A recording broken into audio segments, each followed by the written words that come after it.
Salut à tous, c'est Fred. Donc aujourd'hui, on va faire un peu d'électronique sur l'autoradio. Donc ça, c'est un autoradio cassette, mais ça va avec toutes sortes d'autoradios. Donc cet autoradio, comme il est ancien, j'ai pas de sortie RCA pour brancher un ampli externe dessus. Donc tu me diras, ouais, mais tu prends un adaptateur de signaux, convertisseur de signaux qui va convertir de la basse impédance à de la haute impédance, mais des fois c'est pas compatible avec tous les postes. Donc je vais faire une technique modification du poste pour avoir cette adaptation interne à l'autoradio. Donc déjà on démonte le dessus et le dessous de l'autoradio. Donc voilà. Donc on, on regarde les composants. Là, on a...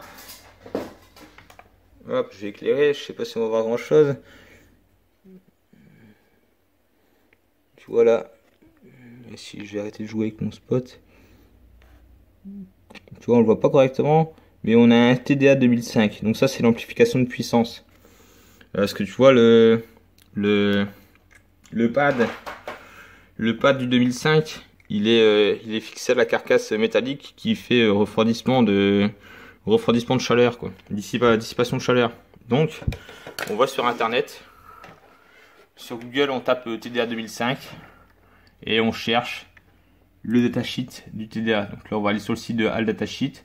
On charge le datasheet, c'est gratos, hein. On appuie sur là, il va charger le datasheet.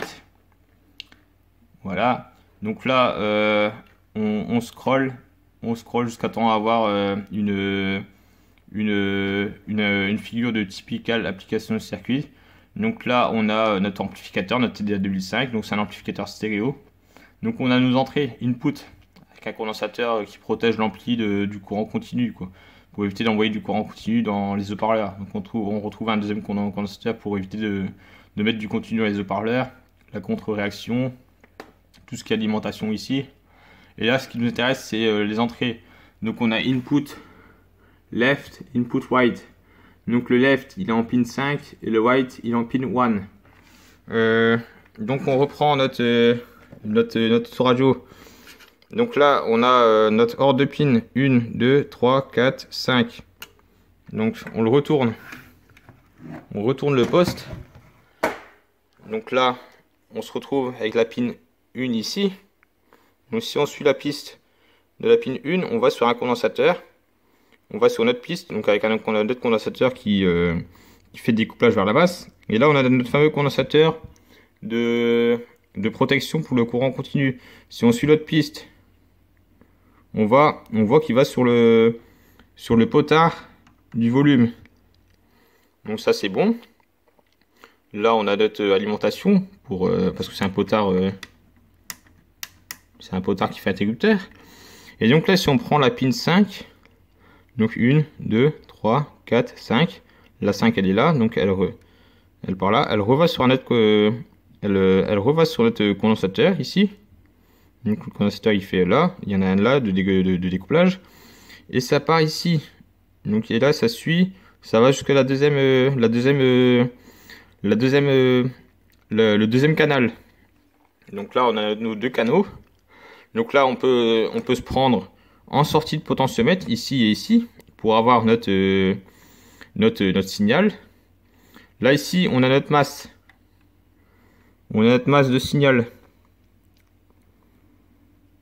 Donc la masse, on a notre masse centrale ici, qui part vers l'ampli. Donc là, on est d'accord. La masse centrale, elle est là. Donc on va se prendre soit sur la masse ici, soit sur la masse centrale. Moi, je vais me prendre sur la masse centrale, ça fera plus propre.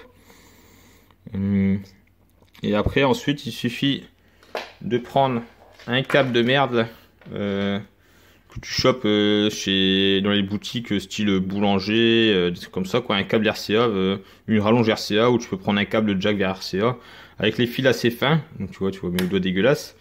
Donc tu vas couper le fil, sur une vingtaine de 120-30 cm, tu le dénudes et bien sûr tu vas le connecter ici. Donc voilà, quoi. Tu prépares ton fer à souder, le temps qu'il chauffe, tu vas chier ou tu vas regarder une connerie sur internet, voilà quoi, tu fais ce que tu veux, hein. Et donc une fois que c'est chaud, ben tu soudes ton affaire et roule ma poule, quoi. Allez, bon, j'ai soudé ça et je reviens, quoi. Voilà, donc t'étames tes deux fils. Là, les deux fils, ils sont pas ensemble, hein. Donc, t'étames tes deux fils, donc tu les dénudes, tu les étames. Et donc, tu vas te retrouver avec deux tresses de masse, là, en couleur brillant, quoi. Et là, t'as un signal white et le signal left. Donc, t'étames tes fils. Bon, désolé, le zoom, il est dégueulasse du téléphone, mais je suis pas youtubeur, donc j'ai pas de caméra il coûte un demi-salaire. Donc voilà, je fais avec ce que j'ai. Et donc, après, on va souder ça. On va le passer proprement dans l'autoradio et on va le souder.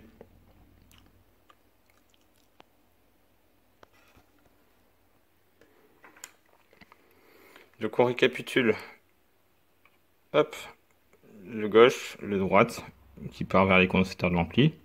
Donc là, faut pas s'inquiéter que ça passe pas par les condensateurs. Vaut mieux passer avant les condensateurs qu'après les condensateurs. Parce que là, l'ampli que tu vas brancher en sortie, il y aura ces condensateurs, il y aura comme ça, il y aura des condensateurs intégrés sur la partie préamplification de l'amplificateur. Donc c'est pas grave si tu passes pas par les condensateurs. C'est pas méchant, quoi. C'est l'ampli, il a ses condensateurs, ses propres condensateurs, quoi. Quand je sais pas moi, quand tu branches un MP3 sur l'entrée auxiliaire de ton autoradio, c'est pareil, quoi. T'as un condensateur sur l'entrée de l'autoradio, entre l'entrée aux de l'autoradio et l'ampli, quoi. Donc tu passes obligatoirement par un condensateur parce que si ton MP3 ou ton smartphone il balance du continu dans l'autoradio, il va pas apprécier, quoi. Donc là ici j'ai branché ma masse ici. Hop, si je fais tomber le tournevis, j'ai branché la masse là. Donc elle part, c'est ma masse de mon potentiomètre. Donc elle part vers mes RCA. Et donc ça c'est bon. J'ai plus qu'à repasser le fil, le mettre au propre et je vous fais montrer comment c'est fait, quoi.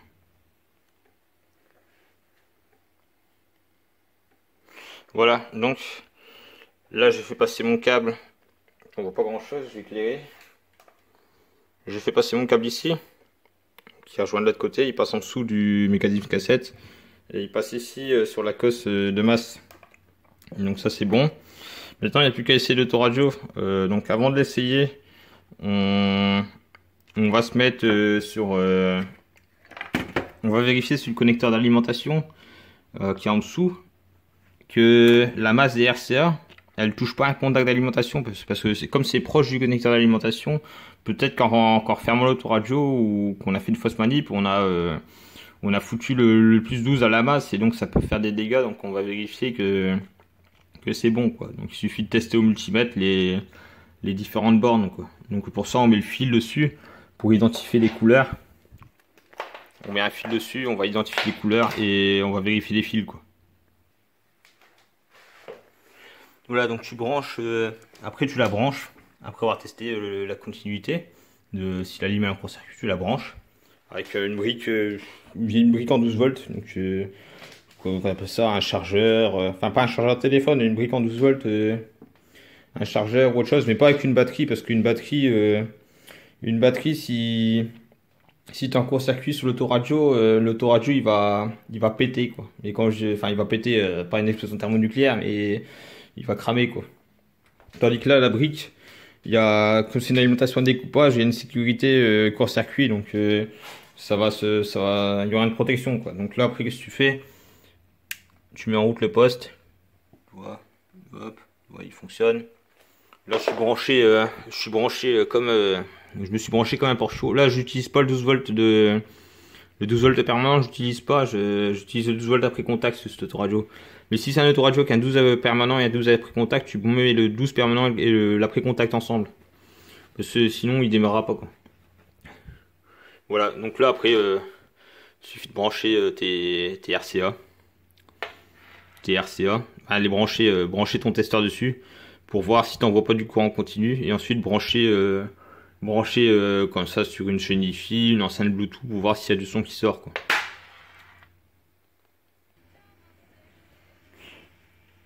Voilà, donc là ça fonctionne.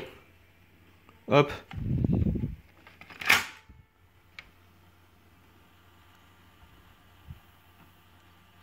On va attendre.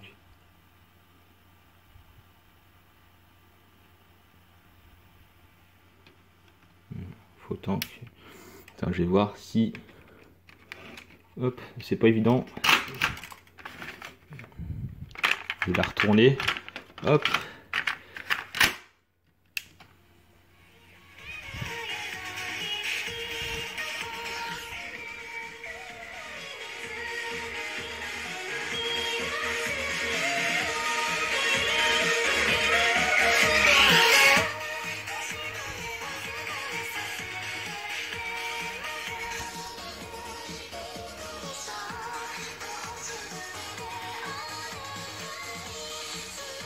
Voilà, bah là ouais, dans l'autre sens, ça ira mieux pour baisser le son. Donc là, ça fonctionne. Il suffit de tester après, voir avec une musique, avec des basses, pour voir si ça tue pas les basses, parce que des fois, ça peut arriver que qu'on tue les basses en mettant, en faisant cette modif. Mais bon, il n'y a pas de risque pour le, si c'est bien fait, il n'y a pas de risque pour l'installation, quoi.